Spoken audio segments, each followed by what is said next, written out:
Hey, you all. Carpetbagger here, coming to you live from the south. More specifically, we're in Darrow, Louisiana. Even more specifically than that, we're in front of the Great River Road Museum. Now, I'm fascinated with the Great River Road, the road following along the Mississippi River, beginning where the Mississippi River begins in Minnesota, heading all the way down to the tip of Louisiana where it empties into the Gulf of Mexico. I'm hoping someday to maybe do the Great River Road tour, to travel from the top to the bottom of the Mississippi River. So I'm interested in learning about that today. However, that is not the primary reason that brings me here to the Great River Road Museum.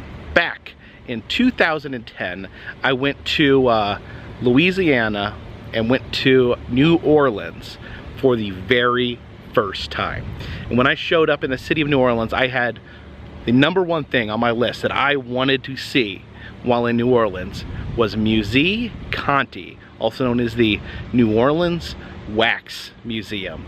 And I was very excited to get out there. I was very blossoming interest in wax museums, and the museum blew me away. I loved everything about it. Some very memorable tableaus, including Napoleon in the bathtub, including women of the night fighting each other.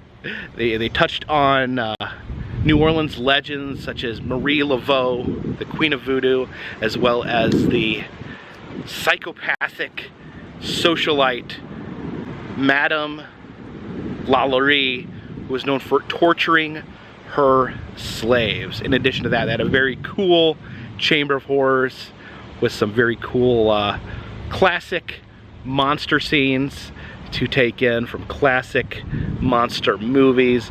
It was what I thought at the time the perfect wax museum, and I always said it was my favorite wax museum. However, just a few years later, keep in mind, 2010, that was before this channel started. That was before I was doing videos. I did not record. I took photos, but I did not record. And so that just a few years later, I think it was 2014, the museum closed down.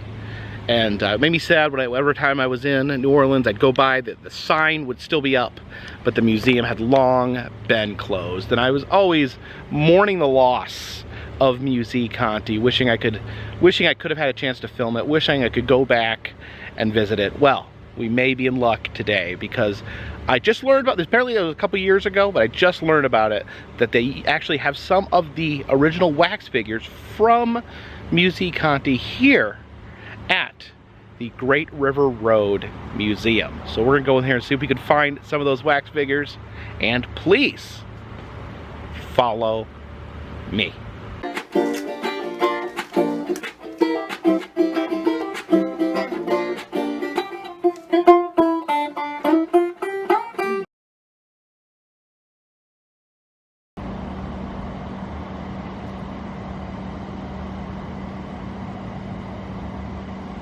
Have the entrance to the Great River Road Museum over here. Also says Louisiana Maritime Museum on that sign there, but yeah, let's head in. And right here, as we enter, we have some of the wax figures.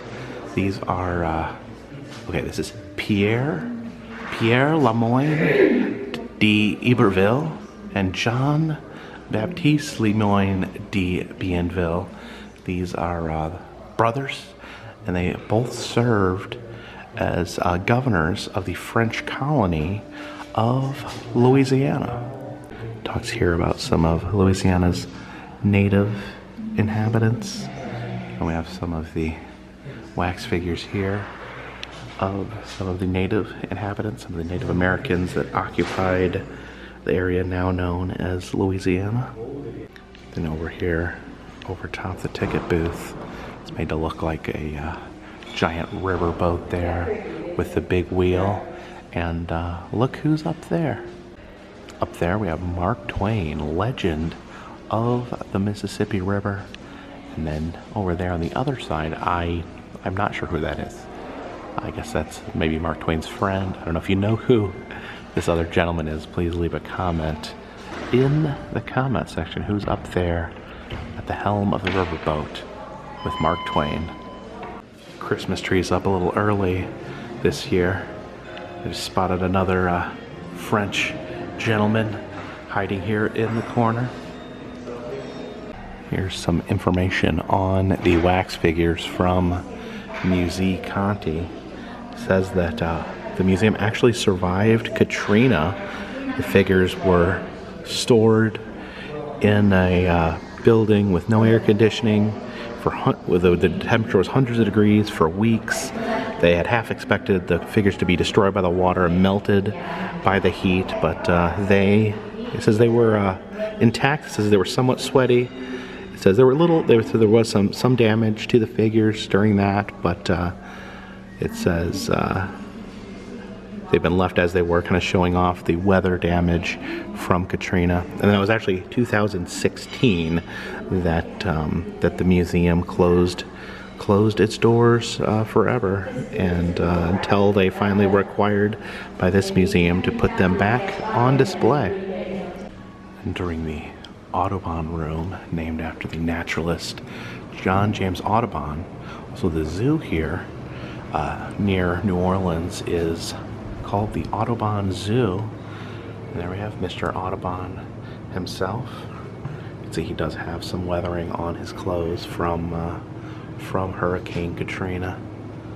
But yeah, here he is in this room with his beloved animal friends, the turkey there, the squirrel on the tree, and an old bobcat. You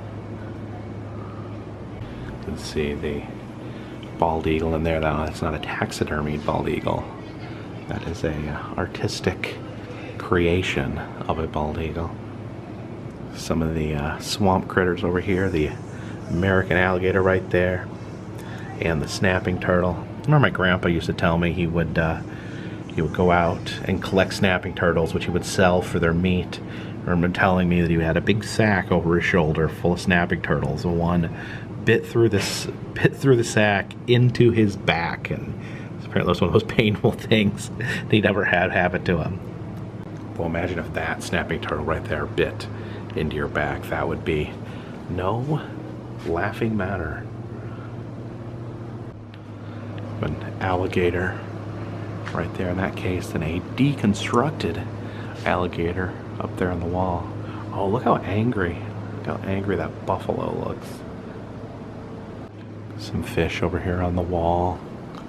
Then a lazy raccoon relaxing on that branch. You can see the snapping turtle there as he pokes his neck up through the pond. Look how long his neck is, and is he trying to snap onto that other little turtle there?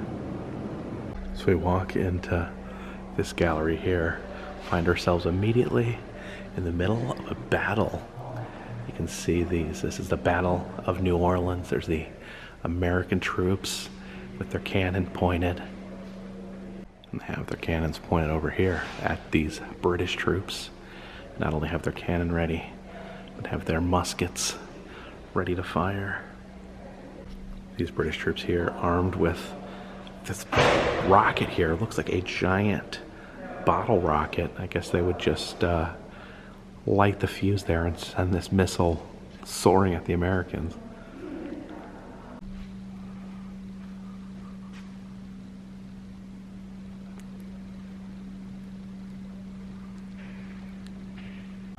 And here is one of the most famous pirates from New Orleans, John Lafitte. See him looking out his telescope there. It says he operated a smuggling ring out of his blacksmith shop in New Orleans.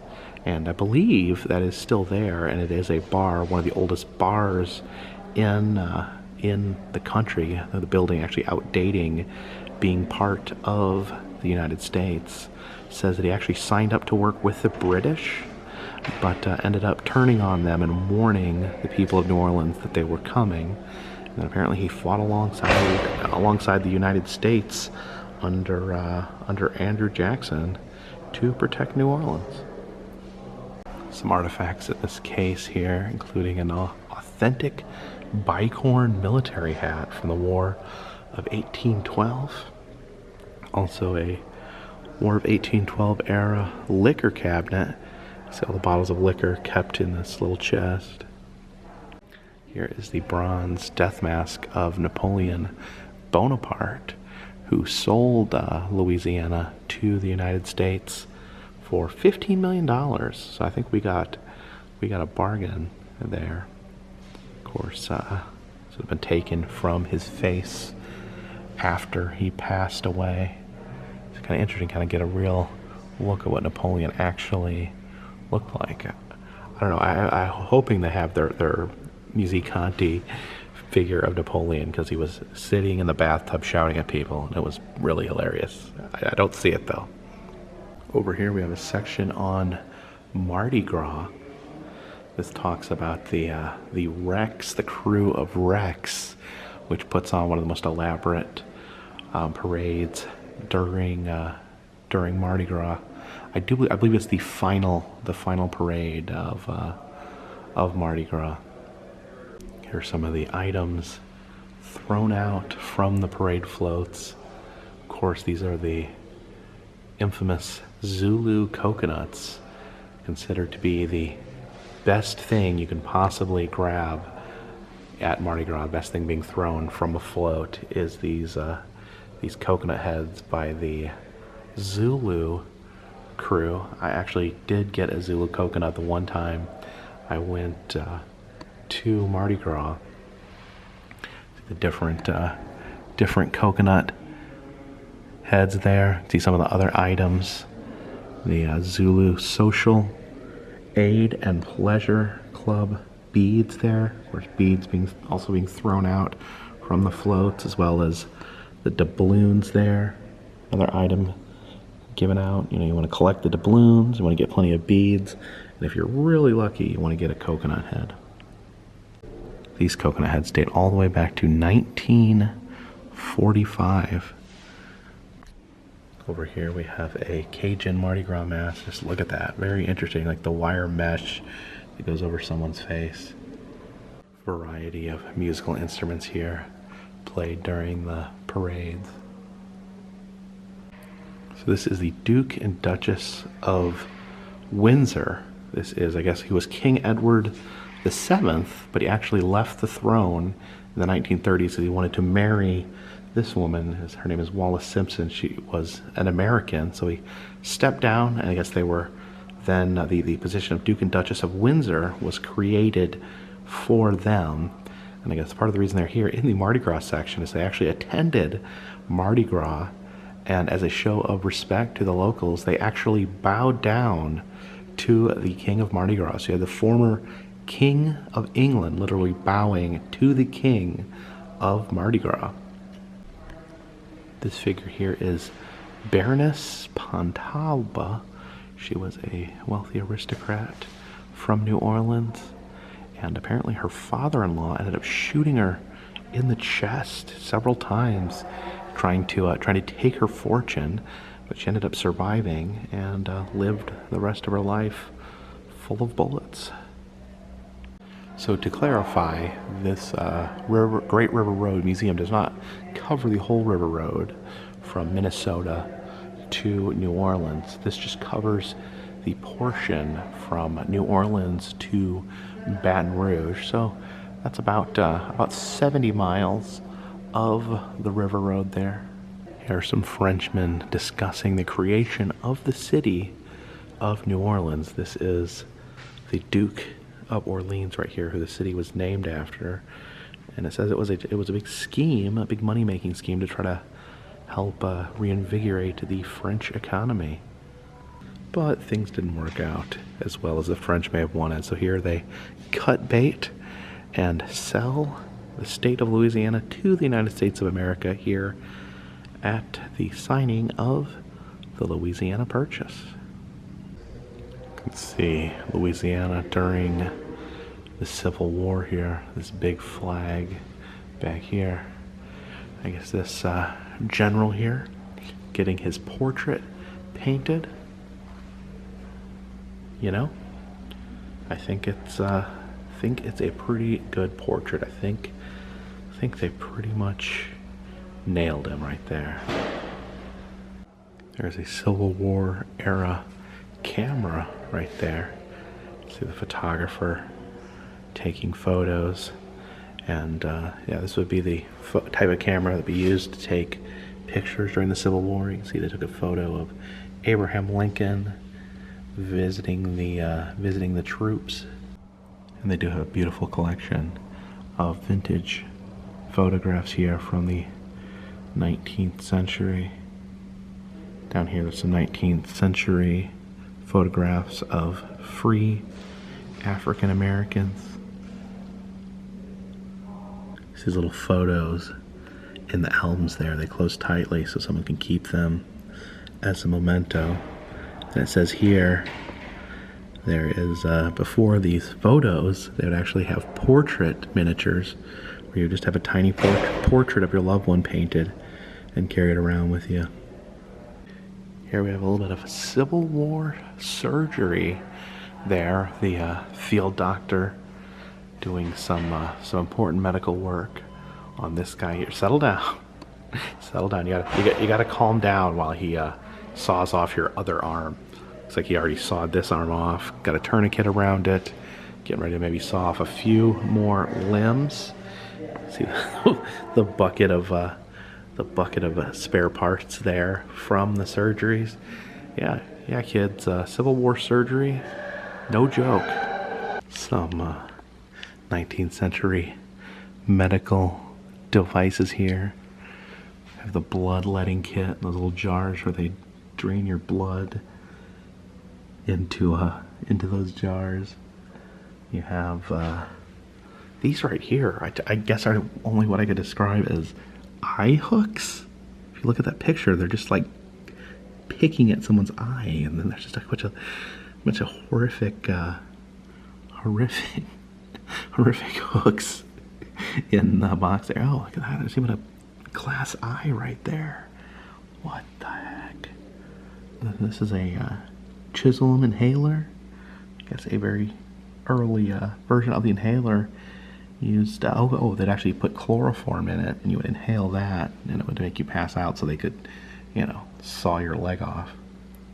And there's that field amputation kit for them to, cut off any arms that, or legs that you no longer need. This is G.T. Beauregard.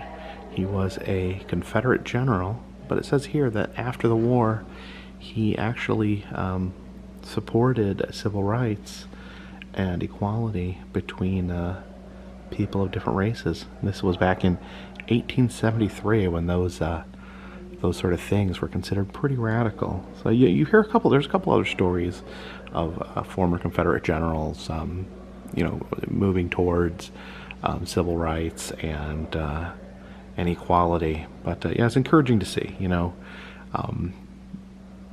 like to see people grow, see people learn, see people change for the better. Now they have an exhibit here on the yellow fever. You see this gentleman here in the bed, sick with yellow fever, surrounded by his loved ones. But there's a little something off here, because having been to the original Musee Conti, I know who this figure is supposed to be. And here she's just portraying, I guess, a loved one, but that is Madame Lalaurie. That is one of the most evil women in New Orleans history. She was famous for torturing her slaves. She had a mansion in the French Quarter, which is still there, where she had slaves chained up in the attic. Now, there's different stories on the severity of her torture, but it is agreed that she was torturous to her slaves. But instead of presenting her head as Madame Lalaurie here, we just have her as a loving family member of this man dying of yellow fever. But look at her. She looks evil. I think if you didn't even know who she was, you'd be like, why is that evil woman looking at this poor sick guy?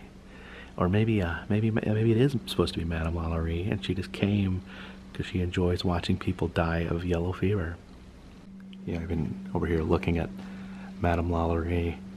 You can see she has that hand behind her back. In the original tableau, she actually had an axe in her hand and was creeping up on some slaves that were chained to the wall. So, very interesting how they've chosen to use the evil madam here. Okay, I'm almost starting to feel like there's something off here in the Great River Road Museum. Now we have Madame Lalaurie lurking around the yellow fever section. But if you look into this case here, it talks about physician Hosea Clark Knott. He's a little photo there. He's a physician that worked to eradicate yellow fever. And this over here, I was looking, okay, this must be his his physician box. No, this is a vampire killing kit. Look right there, it says so. Right on the top of the box. You can see the cross. There's silver bullets in there, holy water, other items. There's a mallet right there to pound a stake into a vampire's heart. So yeah, why is there a vampire killing kit here in the yellow fever section? That's very interesting. I can't find anywhere where it actually mentions the vampire killing kit. So yeah, that's a really fun Easter egg. There's a woman in mourning over here, possibly lost a family member to yellow fever. And this woman looks like she's sneezing, so I don't know, maybe she's coming down with the yellow fever. Talks about religion in New Orleans. See the nun right there, the smiling nun. And you know, the voodoo that is practiced in New Orleans is actually kind of a hybrid of voodoo and Catholicism. It talks about some of the funerary practices here, the wicker casket used to transport dead bodies. There's a little child's casket with a window. It is a little disconcerting though, the nun like standing over the casket, over the dead body with a big smile on her face. Doorway there, you can see the big fan on the pulley. It's okay for us to give a little tug to the, there you go. I'll wave the big fan, cool it down in here.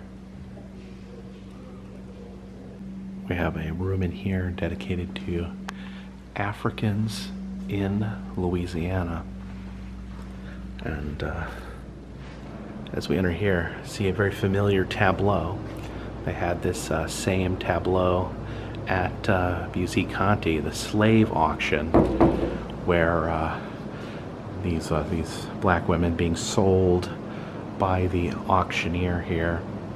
And actually, if you look over here, it says this person here is P.C. Ricard, who's a black slave owner.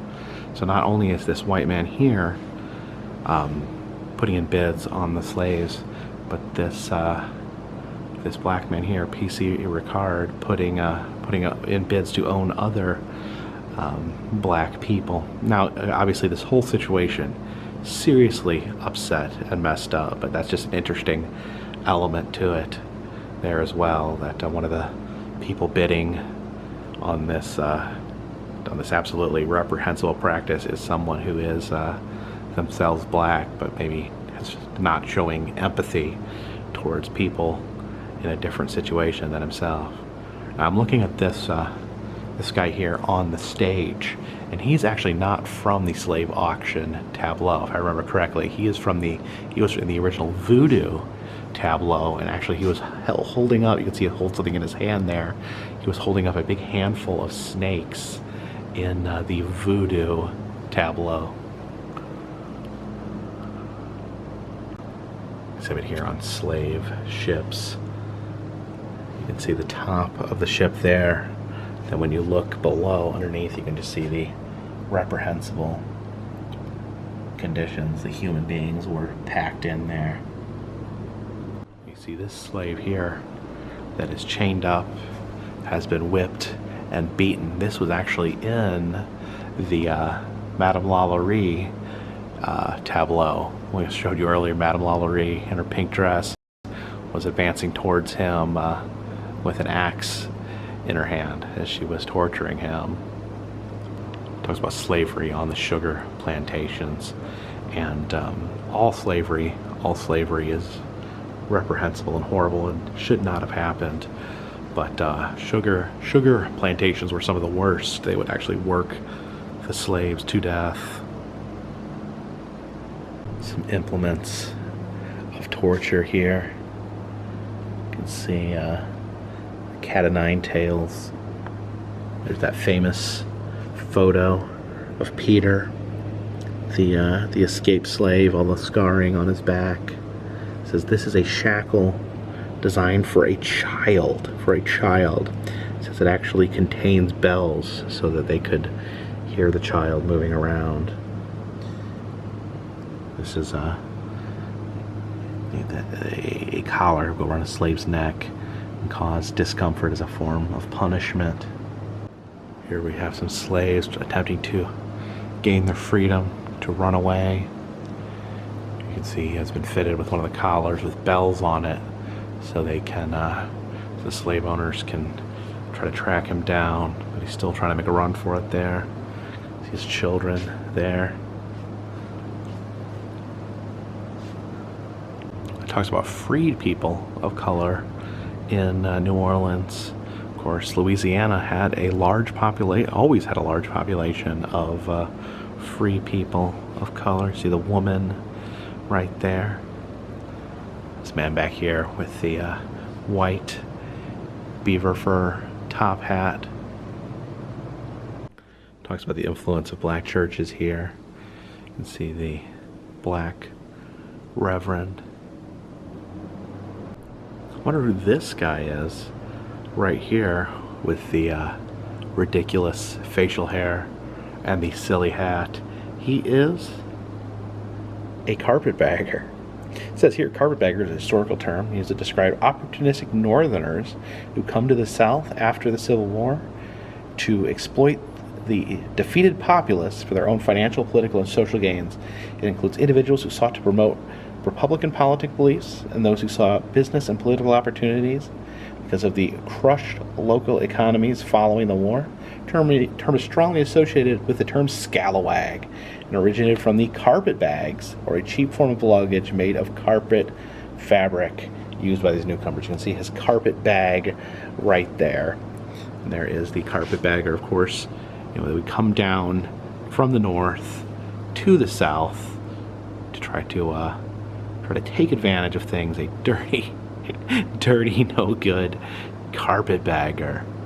Who would do such a thing? It's also commonly used the term to describe, a derisive, insulting term, for people who come from out of town, people who travel around, not necessarily welcomed for where they came from. There he is, folks, the carpetbagger. I don't know. What do you guys think? Do you see any resemblance? Oh, look who we have here. One of these jerks. Now, I do believe that if you look at American history, you look at who's the greatest villain of American history. There's different sides to different arguments. There's people who have strong views you may not agree with, but to me, nothing just sums up like everything wrong in America as these guys right here. These are, to me, the ultimate villain of the American experience. People that add nothing and destroy, spread cancerous, horrific beliefs that really we could really do without. See his gross coverings there, all soaked in Katrina water.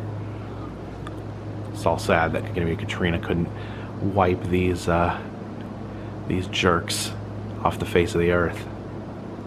And I was hoping we would see her here. We have Marie Laveau, often known as the Voodoo Queen of New Orleans. Explains here that in this tableau you have the carriage show up at night with this woman here. She's got her African servant there in the carriage waiting for her as she seeks advice from Marie Laveau, who is like looking at her palm there, reading her palm. And Marie Laveau, all the legends associated with her. She was a leader in the religious community, both as a practitioner of voodoo and as a strong Catholic. As I mentioned earlier, the Catholic religion and voodoo kind of one and the same in the city of New Orleans. Of course, a lot of legends surround Marie Laveau and the level of her powers. She definitely is considered a benevolent and beloved figure. I think sometimes she's portrayed in fiction as being a dark force, but generally known as a benevolent and caring person who helped people. Now, I've heard stories too that one of the secrets to her powers was that she worked as a hairdresser, and by virtue of being a hairdresser, she basically knew everything that was going on in New Orleans and used that as a way to show clairvoyance. So I'll take a look here at the carriage driver as well. Very glad that they preserved this scene here.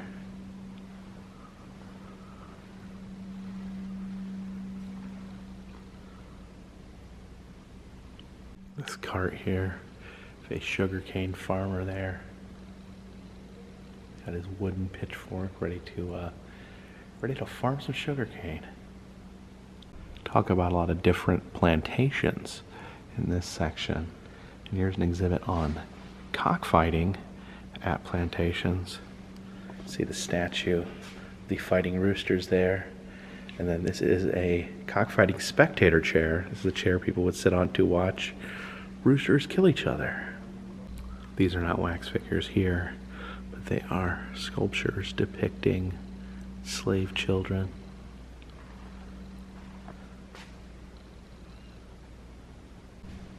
You also have another horse and carriage here, but this carriage is for the dead. We see these two figures here, and I recognize this woman was from a display on what was known as casket girls. They were girls brought over from France, and they would bring their possessions in a little box that looked like a casket, but local legend was that in the casket was their aborted babies.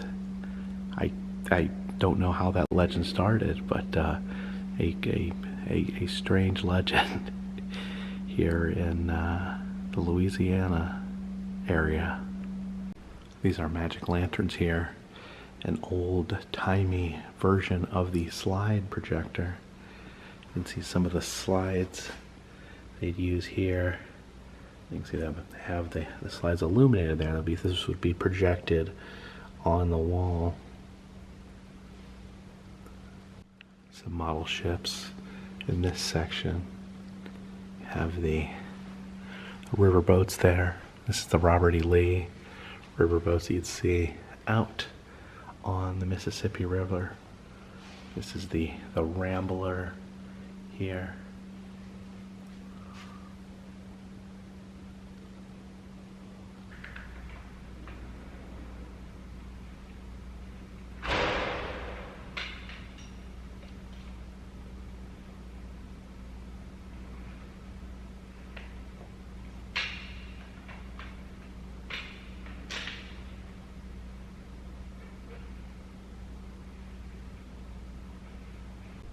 See a card game going on here. Now this is Bernard de Marigny. He was a nobleman, playboy, planter, politician, duelist, horse breeder, and land developer. And he is playing against William Claiborne, who was the first state governor of Louisiana. Having a very intense game of cards there.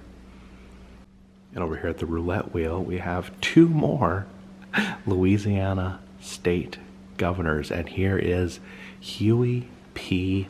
Long, who is just one of the most fascinating characters in political history. He was insanely popular. He appealed directly to the masses.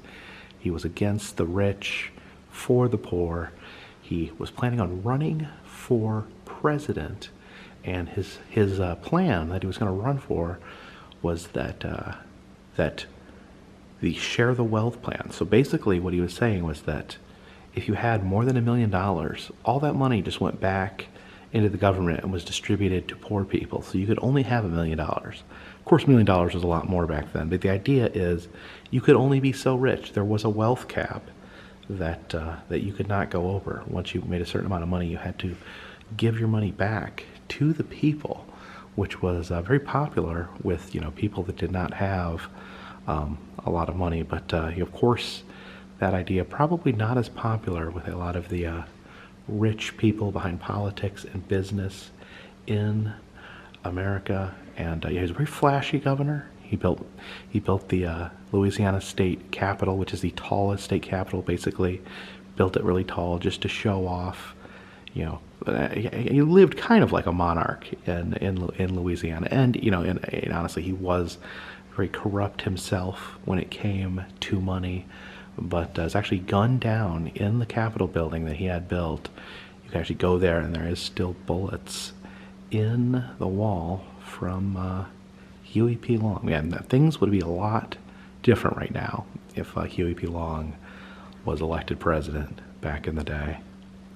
And at the other end of the roulette table, we have Edwin Edwards, another notorious governor of Louisiana. He said he served 4 terms, but a lot of them were not consecutive. It was 1972 to 1980, 1984 to 1988, 1992 to 1996, which after that he would serve another term in prison for mass corruption. But actually he had problems in his political career. At one point it was thought his political career was over, and then he ended up in the 1992, or I guess 1991 election. He ran against David Duke. So apparently no one wanted him as governor, but no one, and meaning no one wanted David Duke to be governor. To get David Duke associated with the Ku Klux Klan, and a racist person, a very bad man.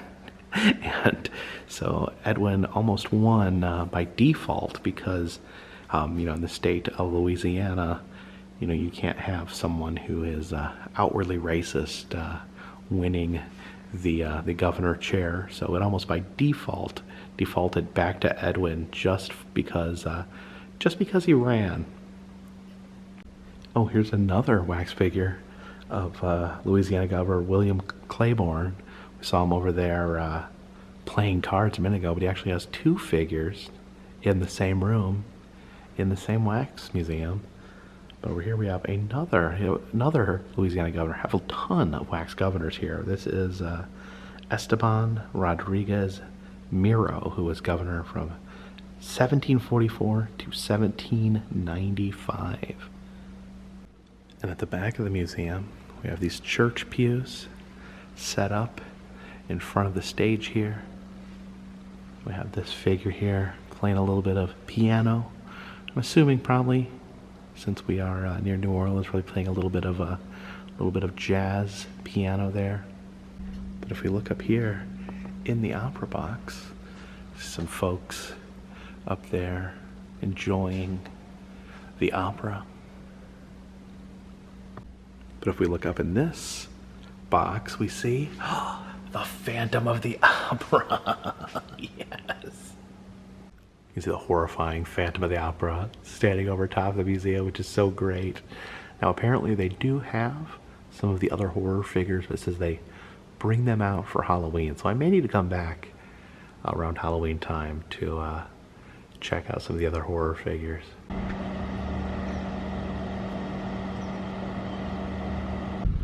As we leave the River Road Museum, I noticed there is some sort of bridge taking us across the street. It's called Sweet Spot Landing. Let's see what this is.